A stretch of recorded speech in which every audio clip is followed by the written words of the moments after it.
Hey everyone, it's Michael Zapersky, and today I am here with Anita Nielsen. Anita, welcome. Thank you. I'm excited to talk with you today. Yeah, so Anita, you help organizations accelerate their sales. Tell us, what kind of organizations have you been working with? So, my focus is mainly B2B technology organizations. Very specifically, I work with organizations that have historically been transactional salespeople, for example, selling products or equipment, and trying to transition to more of a consultative sales model where they're actually selling services and solutions. So that's where I've had a ton of experience in the past, and that's where I tend to really enjoy working, and I can be super valuable. Got it. And let's go a little bit deeper into that. So, you're kind of describing maybe how you see the challenges they have. What are the challenges that your clients that they're actively looking to solve? What would you say are some of the common pain points that they're facing? Yeah, the one that I always hear is, our sales reps don't know how to consistently articulate value, right? Like, Mm, I wish that was a cliche. It's not. It's very real, and so that's probably the top one that I help them address. And then the second one is, of course, how do we help engage sales professionals and retain them? yeah. Um, and then just the last one is a training. And when they Mm. do invest in sales training, it doesn't stick. So it's like a sunk cost, essentially, is what ends up happening. So those are probably the three major challenges that I work with and that I think sales leaders have across the board. Yeah, so let's talk about a few of those, at least a couple of them. In terms of making sure that you said sales training sticks, right? A lot of consultants are delivering trainings or workshops, for their clients, and ultimately we all should be focused on making sure that clients, right, are getting great results and there's a real impact happening there. So, what have you done, or what have you found that's really helped your clients to see results? For the work you're putting into to stick, as you called it. What are some of the best Yeah. practices? So for me, I mean, I feel like for me, it's an only practice, right? The first thing I'll do is I go in and I spend at least a day doing a discovery with the reps, right? So and then I give them kind of my customers a list. I want your top sales rep. I want your lowest sales rep. I want the people that are high potential. I want the negative net. I want the person that is the high energy. I get to know them. And then from there, I kind of understand what prevents them from applying some of the things they've learned in the past. And it also kind of builds a relationship. So when I go into the class, I'm able to deliver that content in the instructor-led training, but I also build in at least 2 sessions for each rep. And I don't typically train classes more than like 20 reps. So, 2 hours worth of time with me one-on-one to either look at how they're applying those skills and that knowledge in an opportunity, or is there something that they're struggling with that they need help resolving? And then I can bring in the things that I've taught them. So beyond that, I also have to spend some time with the sales leader, right? So whether that's the SVP of sales or CRO, or it's the frontline managers, and just kind of teaching them, hey, this is where you're going to reinforce this, right? In your one-on-ones, these are the questions you're going to ask. And then it becomes part of the vernacular and it becomes part of their culture. And so 'cause I think that's really interesting, right? So what I'm hearing you say is you're doing a deep dive into the key players, both the ones that are not performing as well and the ones that are performing really well, right? And then bringing that back to the sales leader, so they have a very Yes. clear understanding of all that. But I could still see the potential for the sales leader or the organization to have all that great information and not necessarily act on it, or I Yeah. think more common, not act on it or kind of implement it consistently. So what have you found that works best for you, kind of the best practice to ensure that your clients are not just getting that great information that you've identified and discovered, but they're actually acting on it and implementing on it consistently? Yeah, so I've been very blessed. So, in almost all the situations where I've delivered a class, I've ended up working with that sales leader on an ongoing basis. So they've Mm, become a retained client for their coaching for that sales leader to help yeah. guide them in that role. So that's been wonderful. And for the ones that hasn't, I'll do my typical every couple of months, hey, just checking in to see how it's going, or I'll forward some content that applies directly to something that I trained in the class. Hmm. Or a lot of times on LinkedIn, I have connections with those sales reps out there. So I'll just say, hey, have you been using this? And Right. then I'll reach out back to the sales leader. The trick is, as much as that discovery helps me, it makes me invaluable to that sales leader, right? Because I go in and talk to these people and it's in confidence. I don't share anything that they say, but I get an impression of what's going on in that sales organization back to the engagement, and that I can then use to help guide the sales leader. Now, I can't Hmm. tell them exactly what I heard because I wouldn't be much of a coach if I did that, but I can give them some insight into the things that are potentially preventing their people from succeeding and from growing. And the discovery that you're providing, that's a paid discovery Yeah. offer. Yeah. And Yeah. do you package that as a kind of a standalone, like the first thing you do before doing the rest of the training, or is that Yes. actually part of the training itself? Well, it's a bundle. I won't do one without the other. So I will not go in and train a training class cold without at least, having a few hours to meet with some key players in the audience. And it's just, if I want things to actually change, then I Mm-hmm. need to go in there with some buy-in in advance. And, listen, we all have our strengths. One of my strengths is relating to people. So if Mm-hmm. I get in there and I've even got the negative net of the class, who's probably going to be the heckler, and I've got her to understand that I'm here to help, that makes for a much more productive class. You also mentioned that many of your clients, like the experience you've gone in and you've done the kind of train the trainer or a workshop around sales and the training, then those leaders actually become your long-term kind of ongoing clients. Yeah. What have you found that's helped that? Like, are you very direct as part of your presentation, as part of that, let's say that workshop or that training, to make the recommendation that you continue on coaching with you, or is it just a natural the kind of transition where the sales leader says, yeah, this is really great, how do we continue? Like what have you found has worked best for you to create those long-term kind of ongoing relationships? Yeah. Again, I'm pretty lucky in that it's natural. One thing I'm blessed about is I don't have to do a whole lot of like selling, right? Mm, I love to when I get a chance, but I think the thing that makes me invaluable to customers is that once I get involved with them, it becomes very obvious to them quickly that I am devoted to helping them be successful and that there is not a stone I'll leave unturned. Now, strictly thinking about it from a customer perspective, once you find somebody like that, you don't want them to go away, right? Because it's hard to find people that are that staunch advocate for you. So because of that, I think it becomes a natural conversation. awesome. But I'm not above asking for it if it doesn't. Right. So let's say, yeah, you went into a training, you gave you felt it went really well. The client got good results, but they didn't necessarily say to you, hey, Anita, let's continue on, or what do things look like next? What would you do? What would be kind of the step that you would take to try and create the next opportunity together or to continue? Yeah, so good question. So I think depending on the situation, I would hope that I've gleaned some information or insight into their sales organization that I can then position back to that sales leader and say, hey, listen, you guys are going to do a great job getting through XYZ. Mm-hmm. Remember, though, after that, you have to do ABC Mm-hmm. and understand that I'm happy to help. And I've found that sales leaders typically can use the help to accelerate the adoption and how the content is received. So know that that's an option. I'm happy to continue partnering with you to help the organization be successful outside of a training class, more of a one-on-one. Mm-hmm. I mean, and it works. That Yeah. works. So Yeah. Good. Awesome. You also talked about one of the challenges that your clients are kind of bringing you in for is they're not necessarily good at communicating value, right? The yes. salespeople. That's a big challenge for just consultants as well, right? What have you found are some of the tried and true ways that even you yourself, like in your business or your clients, are able to communicate more valuable what you're doing in a way that's actually relevant for the marketplace? Yeah, so it's interesting that I actually care so much about this idea of value that's what I pretty much based my book on, right? So the idea is that, there's a value that a company creates for whatever they're selling. There's a value that a product inherently has in it. But then there's the value that the individual who's selling brings to the equation, not just in the case of a consultant. And that is a personalized value. And that's basically a function of who you are, what you stand for, and how you make that meaningful in the context of your customer success. So what I mean by that is, when we go in to talk to customers, we understand pretty quickly what their needs are, their objectives, and their challenges. But I want more than what they need. When I'm working with them and I'm learning kind of where they're at, I want to know what they want. Like what are they wishing for? What do they desire? And then it becomes my mission to, table stakes, make them succeed on what their objective is. But then if I know that they want a promotion, then I'm figuring out exactly how they're going to get it. And I'm going to help them do it. So it's creating that personalized value based on what I know matters most to them. Typically on an emotional level is where that differentiation lives. And how do you identify that, right? So I think a lot of people will be listening and going, yeah, that makes a lot of sense to me, Anita. I know that I need to focus more on value. I need to communicate that. Some people might even be quite experienced. They've been building their consulting business for 5, 10 years, whatever it might be, but they recognize that their messaging is still at a very surface level.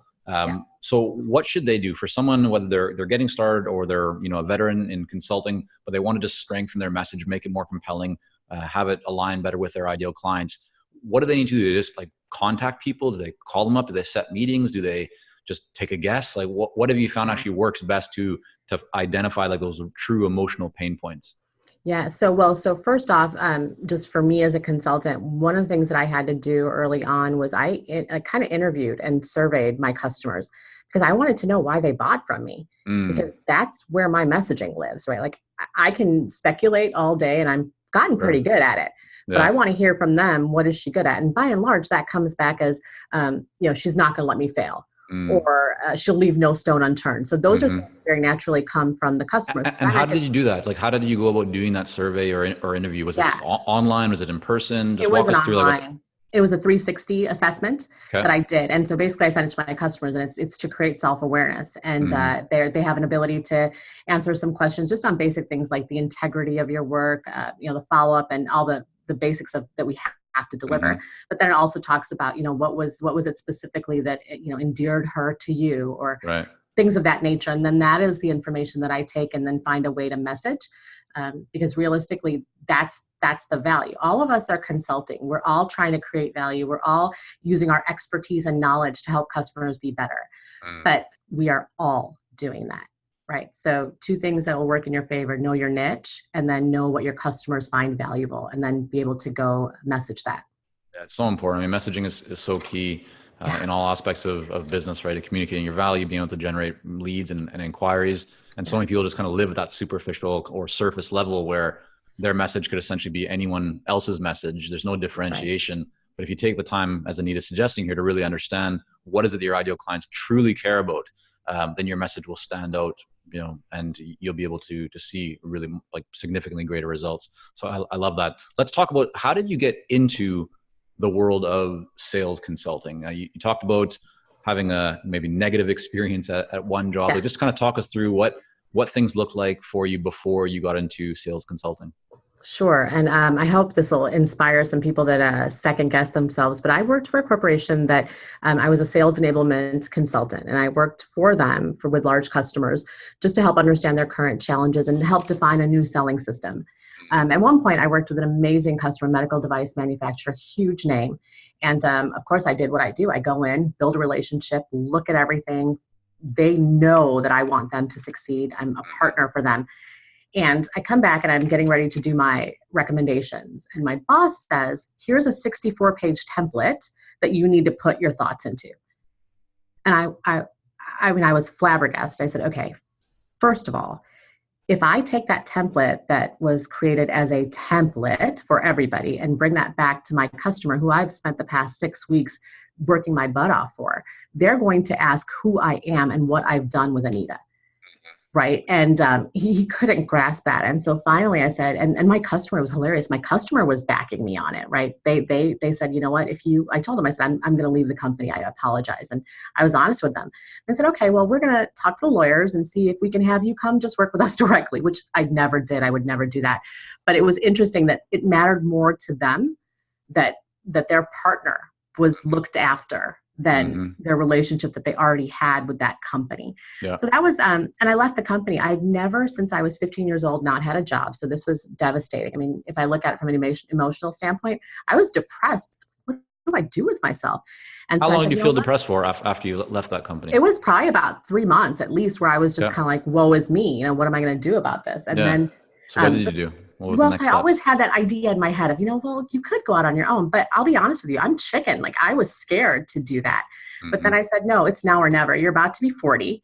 If you don't do this now, you're going to always regret that you didn't do it. That was 5.5 years ago.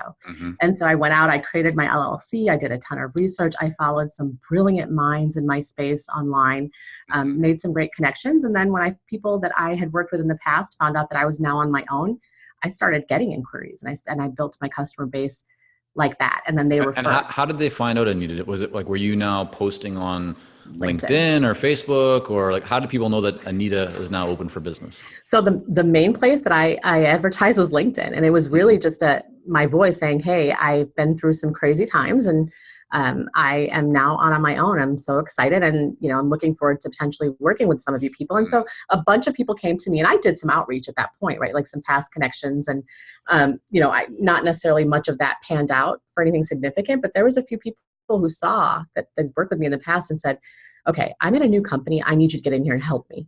And so I was really blessed in that way, but it was LinkedIn primarily that I used. Got it. And you shared with me before we kind of hit record here that most of your business has just been coming in through referrals. You haven't had to do tons of Yes. outreach or sales activities yourself. Just talk us through, what your mindset is around that. Do you feel that that's a good place to be? Are you thinking now more about trying to do kind of more proactive marketing? What's going on in your world right now? Yeah, that's a great question. And I think it kind of hits to the heart of where I'm at right now. So historically, the business has been 100% referral, which is a blessing and a curse at the same time. Mm-hmm. So it's a blessing because, yay, people see my value and they're willing to stick with me and find me other customers. Mm-hmm. But the flip side of that is I don't have confidence that lasts forever. Right? Things change. Yeah. And so in my mind, a couple of years ago, I said, you need to get your marketing game up and you need to start doing more outreach, and not, even though I focus on my customers a lot, I had to focus on myself and my business as well.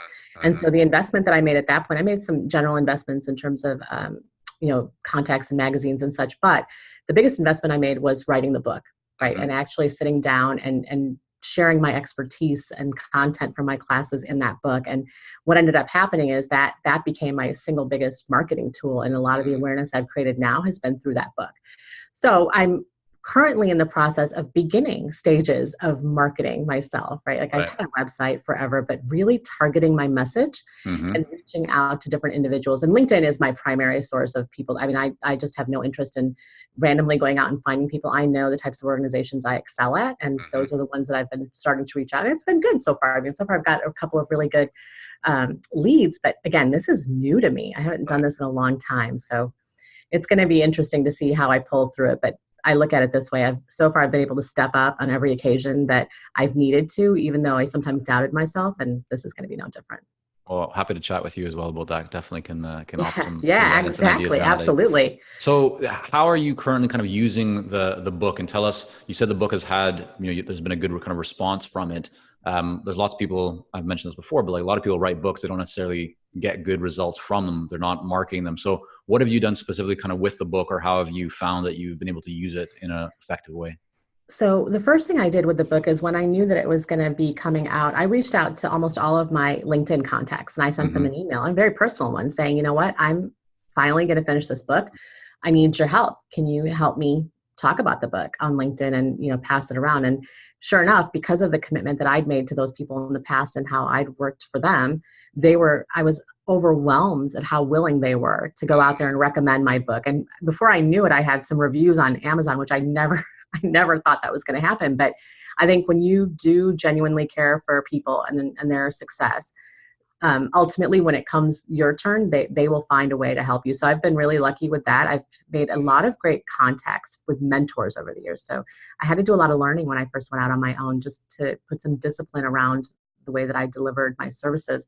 And those individuals who I'd always been grateful to, and I was vocal about how grateful, they came in droves to help me. And then I joined a group called Women Sales Pros, which I think you've interviewed many of them in the past. And that was a group that has been incredibly helpful, just in terms of, hey, you have to get her book, or, hey, I'm reading your book. I sent it to this customer. So it really has been a product, again, of relationships that I've cultivated over the years. Yeah, it's so key to surround yourself with others, whether it's in some kind of like a mentorship group or just people working in similar industries, but always just, for many consultants, the work that we do can be lonely. It can be ourselves, but finding people that you can learn from or surround yourself with, that kind of community is so beneficial. We see that with a lot of our clients in the coaching programs that we run. On your website, Nina, you have, I think, 4 core service offerings. So there's sales training, sales performance coaching, general sales enablement, and then kind of your proprietary training. Why those 4? Why not 6 or 2? Those are the 4, and I actually might trim them down even further for 2020, but those are the 4 that I know that I can be amazing at. I mean, frankly, they're the ones that will get me the kinds of customers I want to work with, and they're the ones that are proven and jive with who I am and what I stand for. Like, you'll never see on my website somebody that's going to help with commissions and figuring out compensation. that'll never be a thing for me, right? So it took energy and time to figure out, what am I good at? What do I know I can go in there and just make inimitable value? And those are the 4 that I landed on. And I'll be honest, the general services, that might change in 2020 because that feels a little bit general. And I'm Right. really understanding that the more I focus and the more I'm able to take the expertise from that niche and apply it, the more valuable it's been in general for me and the customer.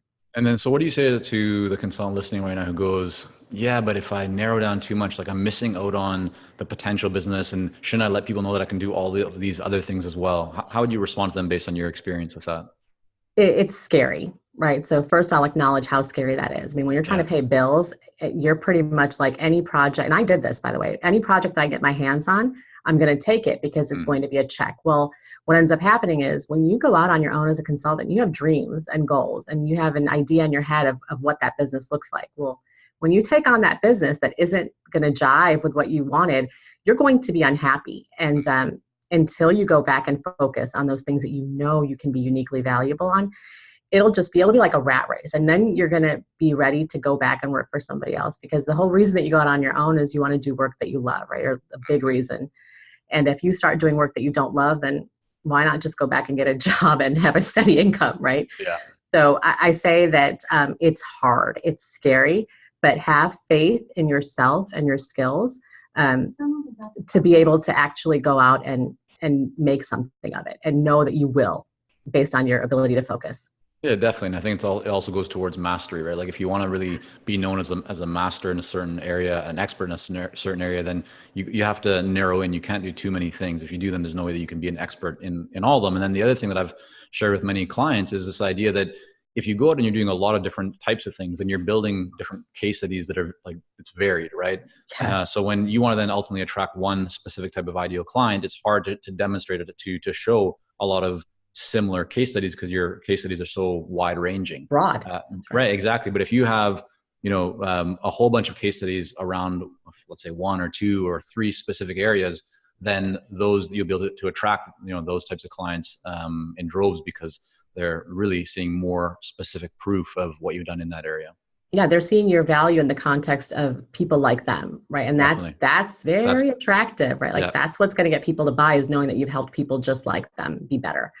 So yeah, that comes back to the messaging too, right? Like that whole idea of that your ideal clients want to be able to see themselves in your messaging. That's right. So the more specific that you can be about that, the more likely it is that it's going to resonate with them. Yeah, I mean, I've worked with individuals, especially in sales, that they'll do outreach, and it'll be very much, my name is so-and-so, this is my title, this is the company I work with, this is what we deliver. And I'm just like, delete. Yeah. Like, so what? I mean, anybody can cut and paste that information into an email and try to go in my junk folder. Yeah. But what's different is, reaching out and saying something like, I recently worked with a SMB or a medium-sized business in B2B tech, and we were able to see a 20% increase in revenue just from a 2-day class over the course of a year, right? Now I've got their attention, and I've gotten it in a big way. And it becomes very easy to ask for that call. 100%. So looking back over the last, let's say 12 months or so, what would you say has kind of like been the biggest impact and benefit that you've, something that you've done or something that you've learned, that you've implemented into your business that's just had the kind of the biggest impact for you? I think the book, I mean, hands down, I did it because I wanted to help salespeople. That was what the heart of it was, but I did not realize the overwhelming support that it was going to get, and how much people were going to benefit from it and actually use it. So that was an awakening for me, right? And I think over the years, I've worked really hard on my self-confidence, and that was huge for me. It's like, you know what, it's not just in your head that you know things. People appreciate what you know, and there's value to it. So I think that was probably the most high impact thing that I did in so many ways in the past year. Just talk to me for a minute about like the self-confidence, self-esteem, that area, because so many people struggle with that. And like, it's everywhere. What were you going through? Just take us like into the mind of Anita a little bit. What were some of the thoughts that you were having at that time, especially? Yeah. So, I mean, I'm sure a majority of the people on the podcast have heard about imposter syndrome, right? So I used to joke that I'm the poster child for imposter syndrome. Like, no matter how great I would do, no matter how many thousands of dollars people were willing to pay me, I still was second guessing, oh my God, am I going to be able to deliver the value? And ultimately, it was the mindset. It was a shift in mindset that, you know what, people want to buy you. And don't underestimate that. And so when I kind of started to think that way, it really helped alleviate with it. But now listen, I'm always working on things like this, right? Like that's just, it's, you know, your scripts are written in your childhood and you're spending the rest of your life trying to grow and learn from them. So it's an ongoing effort, but it was a shift in mindset to say, you know what, you do get it. And guess what? They're telling you that you get it. So don't get in your own way. And I think that's kind of how it went through. Have you adopted or used any kind of way of thinking or a principle or let's say some kind of action that has helped you like with this? Like, do you tell yourself certain things? Are there certain books that you read that have really helped you? Are you meditating? Are you like, Yeah, it's a great question. What are you doing to help you to go from this idea of, you know, the imposter syndrome or just other kind of challenge around self-esteem to actually being able to improve, like see improvement? It's a good question. So a couple of things I do. One thing I do to help balance me is I have about a 15-minute period of time in the morning where I'm just gratitude, right? Like I'm just grateful for these customers I have that are willing to go out and find me more customers. And I think coming to your day with that mindset it's huge in terms of just getting you on the right track for the day, right? Because when you're grateful, abundance follows, right? So without getting too mushy on you, but I think that's a huge thing so that I do. What do you do? Are you journaling or are you sending like gratitude I sit there messages and or what? sit there and think through it. So I just really go through and think through it. Now, someday I maybe will be disciplined enough to write it, but so far it's kind of like wherever my mind takes me in terms of what I want to be grateful. Like some days I might be grateful that I can have a conversation with my teenage daughter without killing her, right? Like it just depends on what that situation is, and where your head takes you is where your heart needs to be in that point.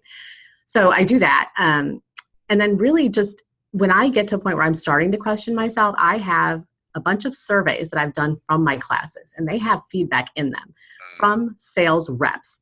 So I will go open those and read them and say, okay, listen, this is from your people, the people that you serve. They are coming back and telling you that they've never been in a better class. They are telling you that they can't wait to use what you're saying. Do not get in your own way. Right. So I think that's probably the second most important thing that I do. And lastly, I mean, I keep really good connections. I surround myself with people that are very supportive, that don't let me forget that I have value. So in case I do backtrack, there's people that'll say, no, you are a star and you're going to continue being a star. Just don't get in your own way. Yeah, I mean, typically like the person that we see in the mirror is our own biggest critic, right? And the person that's holding us back more than anything else. And oftentimes it's easy to put that externally and say, yeah, it's you know, this person or that person or this situation or because I'm in this location or like whatever these external circumstances. But really the thing that's holding you back more than anything else is the person that you're looking, you know, you see in the mirror, which is yourself. So great lesson there. I think really good ideas. Anita, how can people learn more about your book and about the work that you're doing? Where's the best place for them to go? So I'm most active on LinkedIn, probably Anita Nielsen with LDK Advisory Services. That is ldkadvisoryservices.com is my website. And the book is on amazon.com. It's called Beat the Bots, How Your Humanity Can Future-Proof Your Tech Sales Career. Very cool. Awesome. We'll have all that linked up in the show notes. Anita, again, thank you so much for coming on here today. Yeah, my pleasure. Thank you for having me.